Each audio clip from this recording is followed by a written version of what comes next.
હરિઓમ.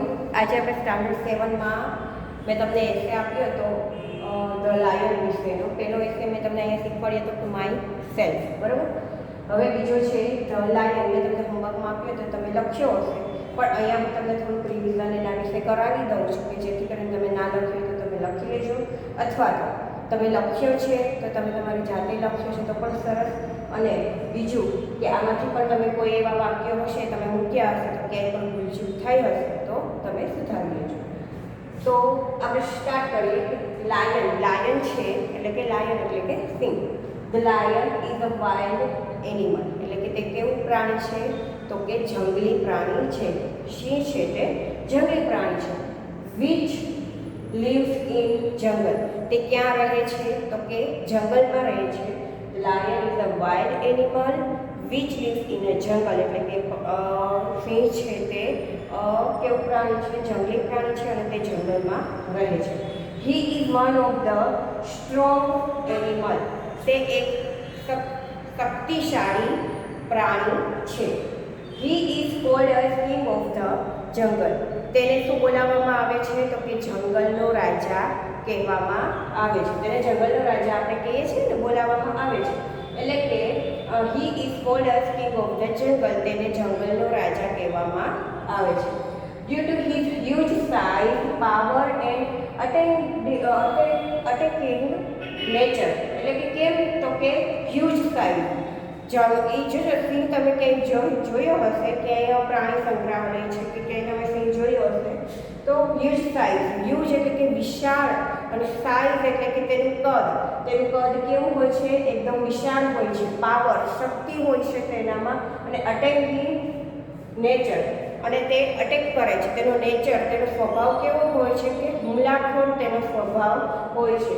એટલે કે he is called as king of the jungle due to his huge size, power and attacking nature. એટલે કે તે જંગલનો રાજા કહેવામાં આવે છે. કેમ તો કે તેની પાસે શું હોય છે તો કે તે એકદમ વિકરાળ તેનું કદ હોય છે. તેની પાસે શક્તિ હોય છે. કેવું હોય છે? અને તેનો નેચર, તેનો સ્વભાવ કેવો હોય છે તો કે હુમલો કરવાનો હોય છે. પછીનું છે Lions neck is covered with long hair. Cover એટલે કે ઢાંકી દેવું. તો તેની ડોક છે, તમે જોતા હશો કે લાયન અહીંયા કેશવાની હોય છે તેના ડોક આગળ, બરોબર. આપણે કેશવાની કહીએ છીએ. Lion's neck is covered with long hair. લાયનની નેક કેનાથી ઢંકાયેલી હોય છે તો કે લોંગ હેર, એટલે કે તેના લાંબા વાળથી ઢંકાયેલી હોય છે. Which are called as men. આપણે એને શું કહીએ છીએ? મેન. મેન એટલે MENE. મેન એટલે કે કેશવાળી. તો આપણે તેને શું કહીએ છીએ તો કે વિચ આર કોલ્ડ અઝ, આપણે તેને કેશવાળી કહીએ છીએ. The female lion called lioness. જે ફિમેલ લાયન એટલે કે જે માદા જે લાયન હોય છે, સિંહ હોય છે, તેને આપણે શું કહીએ છીએ? લાયનેસ. એને ઇંગ્લિશમાં કહેવાય લાયનેસ અને આપણે કહીએ ગુજરાતીમાં એને શું કહીએ? સિંહણ કહીએ. તો માદા લાયનસને આપણે શું કહેવાય છે કે તેને સિંહણ કહીએ છીએ. And Indian lion are found in the Gir forest. અને જે આપણે ભારતમાં જે સિંહ હોય છે તે વધારે ક્યાં જોવા મળે છે તો કે ગીરના જંગલમાં સિંહ જોવા મળે છે. તો અહીંયા મેં એક એસે લખ્યો છે. તો આવી રીતે તમારે 8 થી 10 લીટીમાં તમે એસે તમારે બુકમાં લખ્યો હશે એમ હું વિચારું છું. અને તમે કદાચ બુકમાંથી જોયા વગર નહીં પણ મોઢે જ લખ્યો હશે અને ના લખ્યો હોય તો મેં અહીંયા લખેલો છે એ પ્રમાણે તમારે તમારી બુકમાં લખવાનો રહેશે. તો આ હતો આપણે એસે કેના વિશે? લાયન વિશે. લાયન એટલે કે સિંહ. સિંહ છે તે જંગલનો રાજા છે.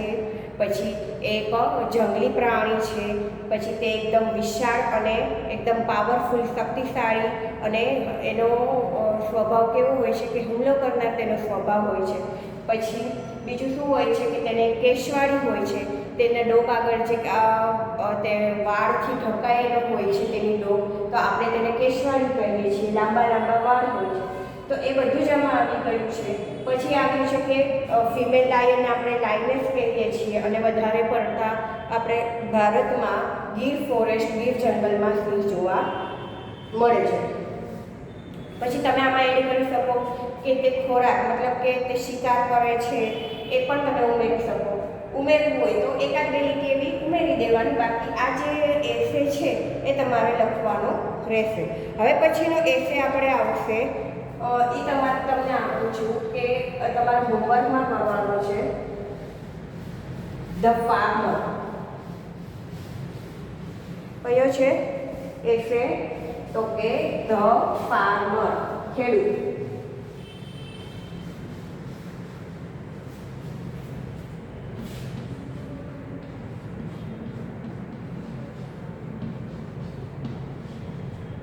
ધ ફાર્મર તમારે આ એસે છે તમારે ઘરે લખવાનો રહેશે. બુકમાંથી વાંચો, એસેની તમારી પાસે નિબંધમાળા હોય છે તેમાંથી ફક્ત વાંચો, પછી મોઢે લખવાની કોશિશ કરજો, બરાબર? હવે આપણે જોઈએ થોડું જનરલમાં.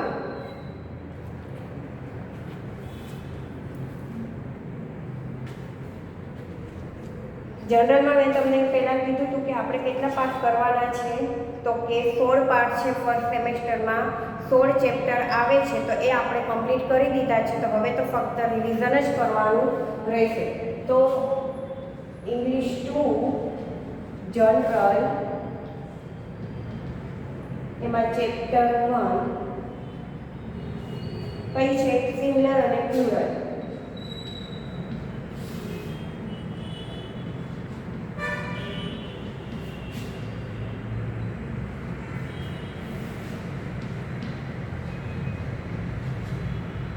સિંગ્યુલર અને પ્લુરલ.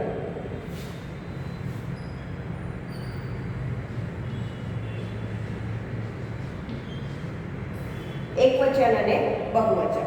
તો તમને બધાને હવે ખબર જ છે કે આઈ, યુ, હી, શી, ઈટ એકવચન છે. તો આઈની સાથે બહુવચનમાં બી આવે, યુની સાથે બહુવચનમાં યુ આવે, અને હી, શી, ઈટ સાથે બહુવચનમાં શું આવે? તો કે ધે આવે. હવે આઈની સાથે ટુ બીનું રૂપ કઈ લાગે છે? એમ. યુની સાથે એકવચન હોય તો આર, અને બહુવચનમાં પણ આર. હી, શી અને ઈટ છે તો એકવચનમાં ટુ બીનું રૂપ ઇઝ, અને ધેની સાથે આર. પછી છે એના એક્ઝામ્પલ હતા કે ફોર એક્ઝામ્પલ આપણે જોઈએ કે આઈ એમ ગર્લ. આનું બહુવચન શું થશે? We are girl.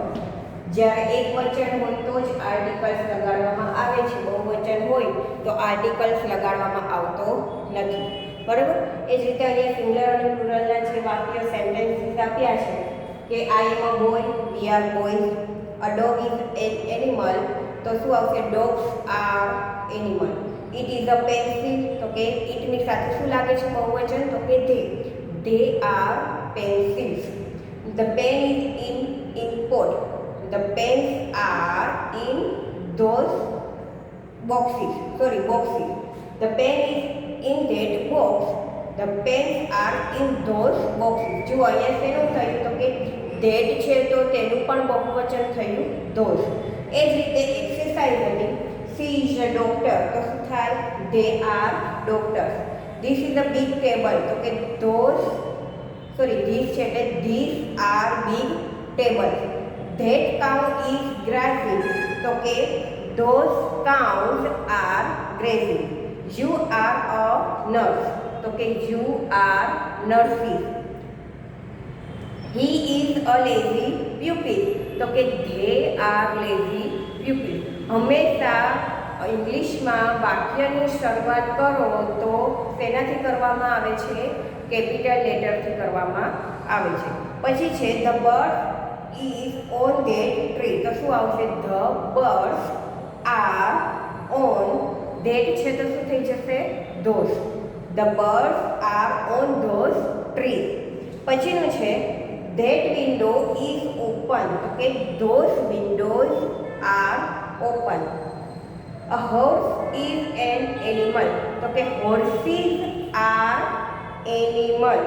જો ભણાય છે ને અ હોર્સ ઇઝ અન એનિમલ, મેં આઈ થિંક પૂછ્યું હતું તો લખ્યું હતું કે અ હોર્સીસ આર અન એનિમલ્સ. જો બહુવચન જ્યારે લગાડો છો તો આ આર્ટિકલ્સ લગાડવામાં આવતો નથી, એ ખાસ યાદ રાખજો. તો અ પણ ન લાગે અને એન પણ ન લાગે, બંને આર્ટિકલ્સ ન લાગે. હોર્સીસ આર એનિમલ્સ. એ જ પ્રમાણે પાછળ જોઈએ. This boy is very clever with his hand.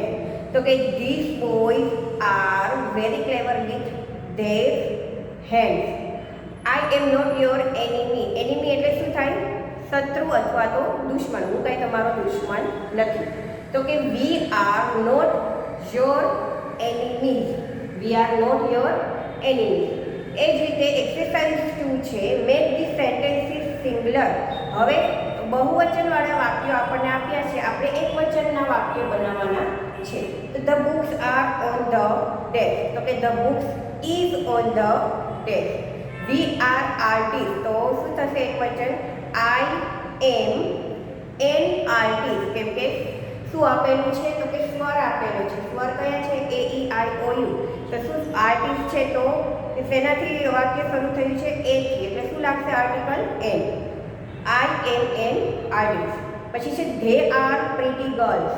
તો શું આવશે? She. She is a pretty girl.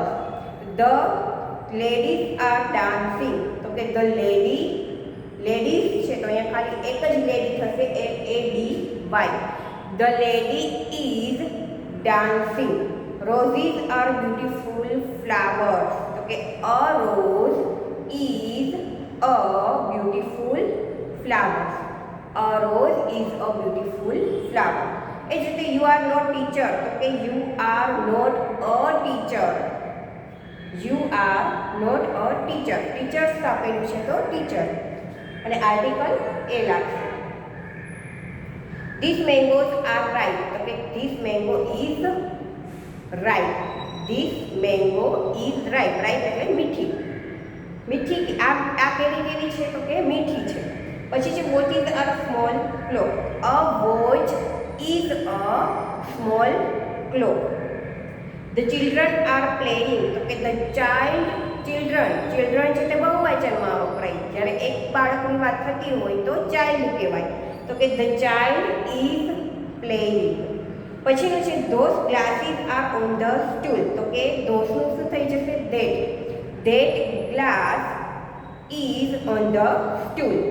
Hence are birds. તો કે a hen is a bird.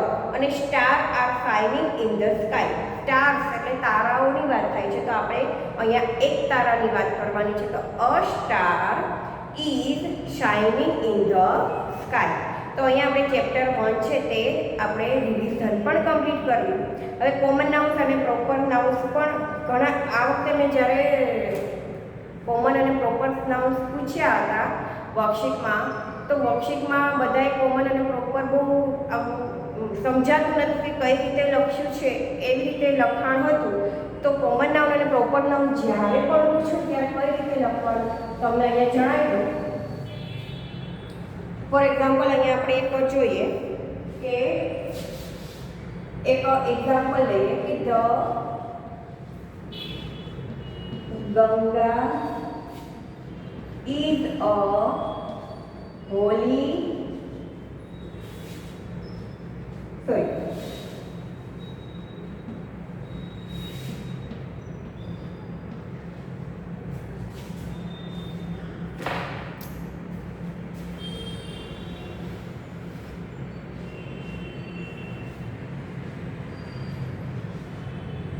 The Ganga is a holy river. તો હવે આવી રીતે મેં તમને 2-5 વાક્ય આપ્યા છે. હવે તમારે આમાંથી પ્રોપર નામ અને કોમન નામ બતાવવાના છે.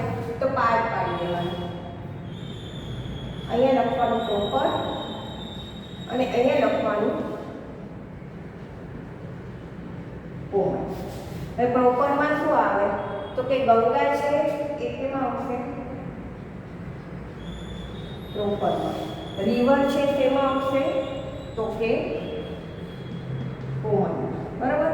આ રીતે લખવાનું. પછી બીજા કોઈ પણ ઉદાહરણ હોય તો અહીંયા ફોર એક્ઝામ્પલ એક કોઈ ઉદાહરણ મેં લખ્યું છે તો ઇન્ડિયા છે, ઇન્ડિયા ઇઝ અવર કન્ટ્રી, તો ઇન્ડિયા છે તે કેમાં આવશે? પ્રોપરમાં આવશે. India is our country, country છે તે શેમાં આવશે? કોમનમાં. સોરી,